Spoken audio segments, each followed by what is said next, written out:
नुकसान आणि महाराष्ट्राची बदनामी ही दोन्ही व्यवस्था भाजप ठरवून करते आहे. कुठेतरी अजित पवारांनी काँग्रेसच्या नेत्यांना सुद्धा आमदारांना त्रास दिला अशा प्रकारचं तुमचं वक्तव्य होतं. बिलकुल आम्हाला हे बघा त्रास होता पक्षामध्ये, आमच्या मंत्र्यांकडून मला तक्रारी यायच्यात म्हणून आम्ही त्याच्याबद्दलचं वक्तव्य मी स्वतः शरद पवार साहेबांना भेटून येऊन त्याबद्दलचं सांगितलेलं होतं.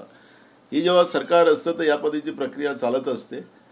पण आज जे काही जे सरकार पाडण्याचा जो प्रयत्न केंद्रातल्या भारतीय जनता पार्टीच्या सरकारचा जो ईडीच्या धाकाने जो सरकार पाडण्याचा जो प्रयत्न सुरू आहे त्याला यशस्वीता मिळणार नाही.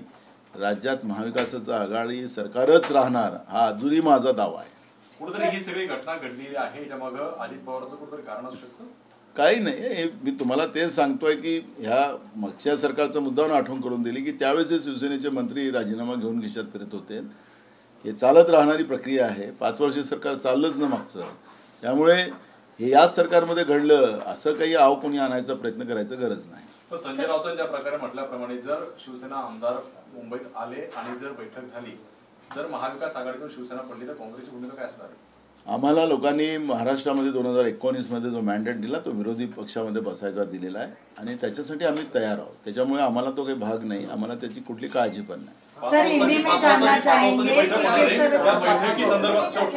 वाजताची बैठक होणार आहे. त्या बैठकीमध्ये तुमची ही सगळी स्ट्रॅटेजी ठरेल या सगळं संजय राऊतांच्या वक्तव्यावर सगळ्यावरती पूर्ण आमचं स्ट्रॅटेजी ठरलेली आहे. महाविकास आघाडीचं सरकार असेल तर काँग्रेस त्याच्यामध्ये आहे आणि ते राहणार आणि काही निर्णय त्यांना घ्यायचा असेल तो त्यांच्या पक्षाचा निर्णय है. सर हिंदी में जानना चाहेंगे संजय राउत का स्टेटमेंट जिस तरह से आता है, he is ready to exit, Shivsena is ready to exit MPA, आप किस तरह से देखो सर उन्होंने ये कहा है कि अगर हम महाविकास आघाड़ी से बाहर भी आ सकते हैं लेकिन पहले वो विधायक आकर के उद्धव ठाकरे से मिले. वो देखो उनके हमने शुरुआत से कह रहे कि शिवसेना का अंतर्गत इशू है. उनके विधायक जो आज गुवाहाटी में बीजेपी की सुरक्षा में बैठे हैं, ये इसके पीछे बीजेपी है, ये अब स्पष्ट हो चुका है. ये काटकारस्थान के पीछे और इसलिए संजय राउत ने जो स्टेटमेंट किया उनके पार्टी के विधायकों के लिए किया है, उनके पार्टी के नेताओं के लिए किया है.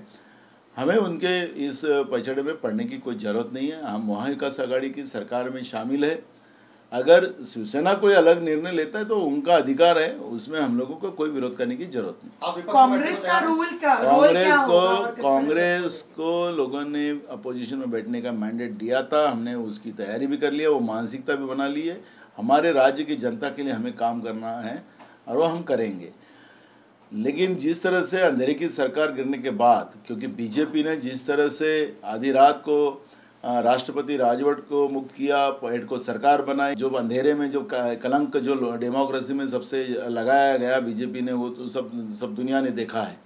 और उसके बाद जो स्थिति पैदा हुई वो भी सबको आपको पता है. हमारी नेता सोनिया जी ने इसमें भूमिका लेकर बीजेपी को सत्ता में बाहर रखने के लिए ये निर्णय लिया था. हम महाविकास आघाड़ी के साथ कांग्रेस है, रहेगी. लेकिन कोई पार्टी अपना निर्णय खुद लेती है, दूसरी पार्टियाँ, तो उनका अधिकार है.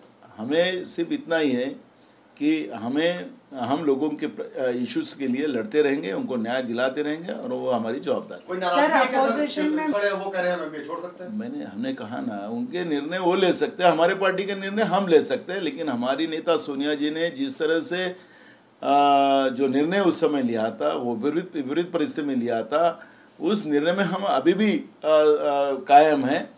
अगर वो बाहर जाना चाहते तो हमें उसमें कोई तकलीफ नहीं है. हमारा एकदम सीधा इशू है. हम राज्य की जनता के लिए जो मैंडेट हमें जो दिया है उस आधार पे काम करेंगे और राज्य की जनता को जस्टिस दिलाना ये हमारा कांग्रेस का दायित्व है. सर आप जब कहते हो कि आप अपोजिशन आपने मानसिकता बनाई है कि अपोजिशन में आप बैठने के लिए रेडी है, तो क्या loss is what you have accepted? ये कॉन्फिडेंस शेकन दिखाई दे रहा है, कॉन्फिडेंस ना हमारा मुद्दा ये नहीं है. तुम संजय राउत के स्टेटमेंट के बारे में जो बोल रहे हैं उसके बारे में कहा कि अगर उनकी पार्टी अगर ये डिसीजन लेती है तो हमें कोई प्रॉब्लम नहीं है, वो हम बता रहे हैं. हमारा तो नहीं. हम तो अभी भी बोल रहे हैं कि कांग्रेस और जो महाविकास आघाड़ी की सरकार जो महाराष्ट्र में आज भी बहुमत में है और रहेगी.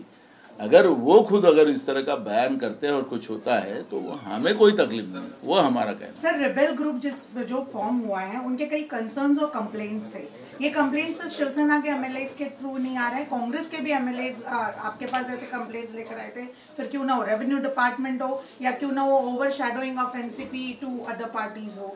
हमने बार बार कहा है कि जब 2 पार्टी की, 3 पार्टी की और 1 पार्टी की भी सरकार, आज केंद्र में 1 पार्टी की सरकार है, यूपी में 1 पार्टी की सरकार है, क्या आलबेल है? वहाँ पे कई मंत्री दबाव में आवाज़ करते कि योगी और मोदी के सामने कुछ बोल ही नहीं सकते, जनता के प्रश्न नहीं उठाए जाते। ये तो 3 पार्टी की सरकार थी और 3 पार्टी की सरकार में तो ये रहना ही है, लेकिन जिस कॉन्सेप्ट से ये सरकार इकट्ठा आई थी उस कॉन्सेप्ट को आगे ले जाना सिर्फ कांग्रेस की जवाबदारी नहीं, वो दोनों दलों, दूसरे हमारे जो 2 दलों है उनके भी जवाबदारी है। और आज भी कांग्रेस, जो हमारी नेता सोनिया जी ने जिस बात का ये किया था कि हम कॉमन मिनिमम के साथ इस महाविकास आघाड़ी में शामिल हो रहे, तो वो उसके आधार पर कांग्रेस आज भी तैयार है। नहीं तो जो मैंडेट हमें मिला है अपोजिशन में बैठने का, वो हम तैयार है उसके लिए। हमें कोई मानसिक, हमारा कोई सत्ता का लालच हमें पहले भी नहीं था, आज भी नहीं है। अजीत पवार रिस्पॉन्सिबल है इन सारे चीजों? देखो, जब मैंने कहा ना, जॉइंट सरकार में होता ही है, जब 1 पार्टी की सरकार केंद्र में है, उत्तर प्रदेश में है, तो वहाँ योगी का और मोदी का क्या हाल है और उनके मंत्री और उनके एमएलए और उनके सांसद क्या बोलते हैं, ये तो आपको सबको पता है। सर, सरकारमध्ये ज्या पद्धतीची नाराजी आहे त्यामध्ये काँग्रेसच्या एक गटाचं असं मत आहे का की आपणच सरकारमधून बाहेर पडूया? आम्हाला कुठेही आमचं वक्तव्य एवढंच आहे की आम्ही महाविकास आघाडी सोबत आहोत, आम्हाला बाहेर पडायचं किंवा आतमध्ये राहायचं आमचा कुठलाही इश्यू नाही।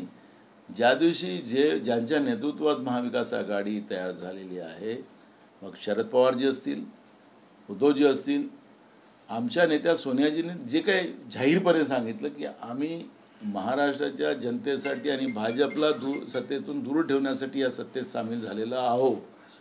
त्याच्यामुळे महाविकास आघाडीचं जे काही नेतृत्व करणारे जे पवारसाहेब आणि उद्धव ठाकरे साहेब असतील, त्यांनी निर्णय दुसरा घेतला तर त्याला आम्हाला कुठलाही दुःख नाही। आम्ही महाविकास आघाडी बरोबर आहोत। आम्ही आमचं हे विपरीत परिस्थितीत निर्माण झालेले अलायन्स आहे। 5 बजे जो मीटिंग बुलाई है, क्या एक डिस्कशन और मतलब किस तरह से सारी स्ट्रैटेजी या हमारी स्ट्रैटेजी तैयार है। हमारे एमएलए जो आए थे, हमने सबको उनके विधानसभा क्षेत्र में, क्योंकि पब्लिक के साथ उनको रहना है, काम करना है, और हमने सब विधायकों को अपने अपने असेंबली क्षेत्र में वापस भेज दिए हैं।